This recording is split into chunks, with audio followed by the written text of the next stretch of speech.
Também Vossa Excelência, nosso mãe de Vossa Excelência. Nas eleições de 2014, dos 46 deputados estaduais eleitos no Ceará, 7 eram do sexo feminino. Qualquer governo que se preze, qualquer governo que quer ver o sucesso da sua gestão. Deputado, uma parte, por favor. Quando possível.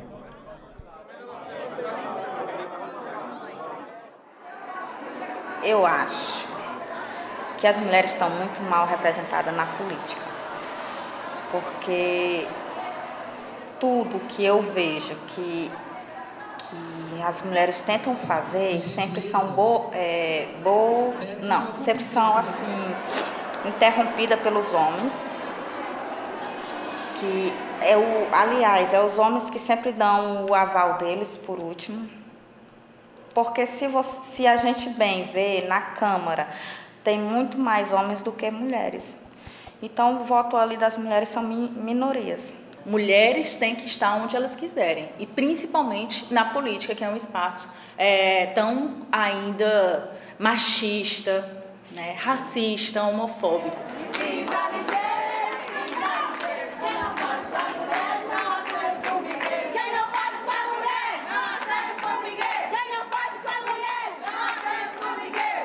Porque nenhum outro homem vai fazer o debate voltado para nós mulheres. Quem vai fazer somos nós, porque somos nós que sentimos no dia a dia o impacto da discriminação, da desigualdade de gênero, do machismo, do patriarcado. Então, para a política, a quem nos interessa ocupar esse espaço somos nós mulheres. Depois, já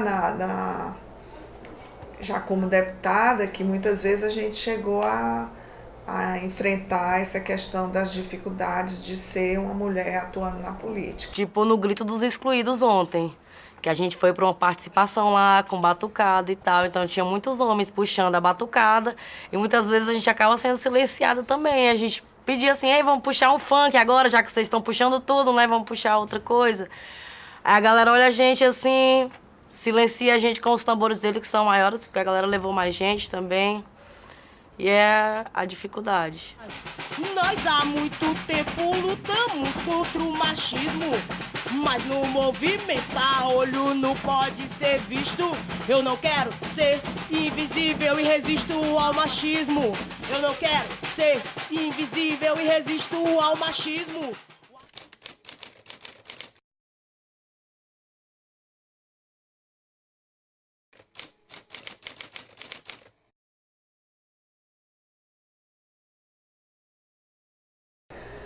Olha, nós ainda temos no nosso país uma subrepresentação feminina nos espaços de poder. Isso é uma realidade. Nós somos o segundo país da América Latina onde essa representatividade é menor, né? E nós somos 50% da população, tá certo? Então, nós queremos participar. Nós queremos participar da política, nós queremos participar dos espaços de poder. A maioria das mulheres que compõem a Assembleia Legislativa, né, tem umas e outras que se sobressaem, mas elas vêm muito eleitas por herança política, né? Então, o marido que não pôde mais se eleger, aí elegeu uma mulher, ou, né, tipo, botou a mulher lá, porque também tem um outro mandato, foi para deputado federal e botou a mulher como estadual. Então, muitas das mulheres que estão lá dentro, infelizmente, elas são eleitas por herança política, pela base do marido, e não para, né, de fato, pelo movimento de mulheres, não de fato para pautar as questões das mulheres, assim, a pauta das mulheres. Nossa luta é para que as mulheres tenham autonomia para ser bem representadas e que possam nos representar na política. É aquela fala que nós sempre fazemos, né? Não é porque é mulher que tem que estar na política. Precisa ser mulher, precisa ter o olhar das mulheres, precisa ser qualificada para fazer esse debate, conhecer um pouco da política das mulheres.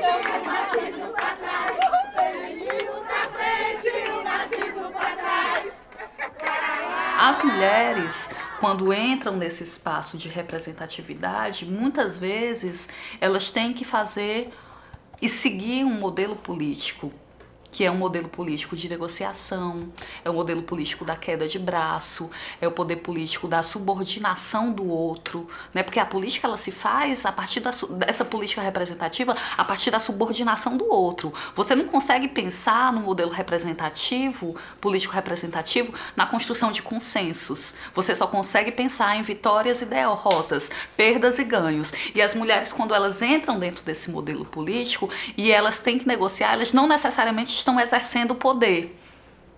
Né? Elas estão no espaço da representação do poder, mas não necessariamente elas estão exercendo poder. Eu acho que a gente não tem nenhuma mulher que represente a gente quanto movimento, né? Por isso que eu falei também, assim, muitas mulheres que estão ali, elas são apenas... Elas estão ali como peça, mas na verdade quem está executando são homens por trás dela. Apesar de sermos poucas, ainda não estamos conseguindo colocar mulheres dentro do parlamento que nos represente. Originada da Lei 9.504, de 30 de setembro de 1997, a Lei 12.034, de 29 de setembro de 2009, popularmente conhecida como Lei das Cotas, trata sobre a obrigatoriedade do preenchimento de 30% das vagas para candidatas em eleições proporcionais, bem como sobre a reserva de 10% do tempo da propaganda partidária e a destinação de 5% dos recursos do fundo partidário para a formação política e incentivo à participação feminina. E aí, eu acho que para o que é apresentado agora, porque é óbvio que tudo está em movimento, tudo é processo, podem surgir outras coisas que sejam melhores também, né? Mas para o que a gente tem para hoje, né? Por enquanto, assim, de esperança para ampliação dessa representatividade, a lei de cotas. Que as pessoas pensam quando falam em cotas, não, mas é porque a pessoa não tem competência, porque a pessoa não tem condições. Não, não é. É porque a pessoa sabe muito bem, principalmente nós que temos aí a certeza das cotas, a gente sabe muito bem como é desleal esse espaço. E quem vai ganhar é quem sempre tem mais, quem vai ganhar é quem é homem, majoritariamente, quem é hétero. A gente está vendo aí no parlamento quais são hoje os projetos de leis que são aprovados. Então, é o conservadorismo. Então, não tem como, tem que ter cotas, a obrigatoriedade. Caso contrário, as mulheres continuarão sendo apenas coadjuvantes. Nós sempre achamos que a lei de cota é uma forma de burlar os problemas. Você não resolve nenhum problema por cotas. Você vai integrar a pessoa o quê? Na lógica assassina? Você vai integrar, tendo cota, as mulheres para fazer o que os homens estão fazendo, o mundo do macho? É um mundo destruidor, é um mundo do preconceito. Me perguntaram outro dia por que um jovem homossexual foi perseguido. Eu digo porque o mundo é um mundo macho. A mulher é subalterna, o macho é o que é privilegiado e o gay é o quê? O gay não é aceito como um homem. Então, torna como uma pessoa também tão sem importância como o sistema considera nós mulheres. As cotas, eu acho que é uma mediação. É quase a gente dizer assim, olha, não é essa política que nós acreditamos, mas esse mundo, ele é isso. Né? Então, o que a gente faz para tentar fazer uma mediação entre o que é ideal e utópico e entre o que é real e possível? O problema todo é que existe uma assimetria muito grande entre o que é e o que deveria ser. E aí, dentro dessa assimetria imensa entre o que é e o que deveria ser, a gente fica tentando construir mediações para uma transformação histórica, que está muito para além da nossa ação imediata e cotidiana, né? Claro que eu considero importante ter mulheres hoje dentro dos sistemas e estruturas políticas. Só que eu não posso dizer que isso significa que as mulheres estão tendo participação política. Essas mulheres que superam a doença, lutem sempre, não desistam.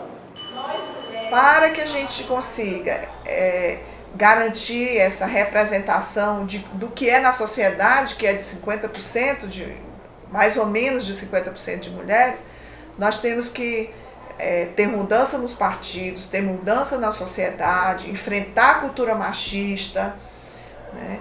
E ter essas leis, como a lei de cotas, que também vai ajudando a abrir esses espaços, e ao ver mais mulheres participando da política, isso também incentiva a outras mulheres também participarem, ver que é possível, é importante, é necessário as mulheres estar participando da vida pública. Evoluir num país onde há uma grande desigualdade de gênero, é preciso primeiro erradicar essas desigualdades. Então, e tem que erradicar pela educação, eu acho que ainda é o grande caminho, sabe? Mudar os currículos escolares, inclusive das universidades. Nós temos feito esse debate muito forte com as universidades, com o currículo da educação que é dado nas universidades, seja qual for o curso. A partir do primeiro curso de pedagogia, onde você não trata nenhuma questão de gênero. Então, passa pela educação esse processo de mudança e transformação social. Tem um ditado que a gente fala muito, que é seguiremos em marcha até que todas sejamos livres. Então, enquanto tiver uma mulher ainda em situação de violência ou sendo negada, privada do seu direito, sofrendo com machismo, a gente vai continuar marchando até que essa se liberte. Eu acho que se um dia a gente conseguir atingir a paridade de gênero, a gente já consegue também mudar o modelo representativo, né? Porque são coisas, para mim, tão impossíveis, assim, se a gente for pensar no nível de impossibilidade do concreto de agora, olhando para o momento agora, são coisas tão difíceis quanto, né? No dia que os homens tiverem... quando os homens não estiverem mais no poder, com o poder num lugar de privilégio, a gente também consegue construir um outro modelo político. No dia que a gente conseguir abrir mão do que tem para construir o que deveria ser, a gente constrói um outro modelo político. Eu acho que é extremamente possível. As mulheres já estão conseguindo, por exemplo, uma extrema inserção no mercado de trabalho formal. Tem uma série de lugares onde as mulheres já conseguem uma inserção, embora muito desigual. Então, dentro desse modelo representativo, é muito possível que tenha uma paridade de gênero com mulheres e tal. Só que quando a gente conseguir responder essas questões, outras vão ser colocadas. Por exemplo, e as mulheres trans? E as mulheres negras? Que representatividade é essa que a gente quer? Essa representatividade, ela cabe todo mundo? Nunca. Então, a nossa luta é para isso. Não vai ser fácil. E não vai ser agora. Mas eu não vou ver. Mas os meus filhos vão conseguir ter a possibilidade de ter uma sociedade com muito mais representatividade. E aí eles vão poder responder, ao ver na TV uma câmera olhar a minha filha, ou a minha sobrinha, ou crianças que serão já mais velhos, olhar para a câmera e pensar, existem mulheres e homens, e existem mulheres negras e homens negros, existem indígenas, existe a população LGBT lá dentro. Mas não vai ser agora ainda, porque a gente está vendo que ainda precisa de muita luta. E, principalmente, a gente precisa trabalhar sementinha, assim, de um por um, para mudar principalmente o consciente das pessoas. Que senão, para elas, a política é uma merda, a política é só corrupção, a política não tem o que dar. E quando elas não entenderem que o pão que elas compram, e aí eu repito, que o pão que elas compram na esquina interfere diretamente no voto delas, elas não vão entender a importância da equidade de gênero dentro da Câmara.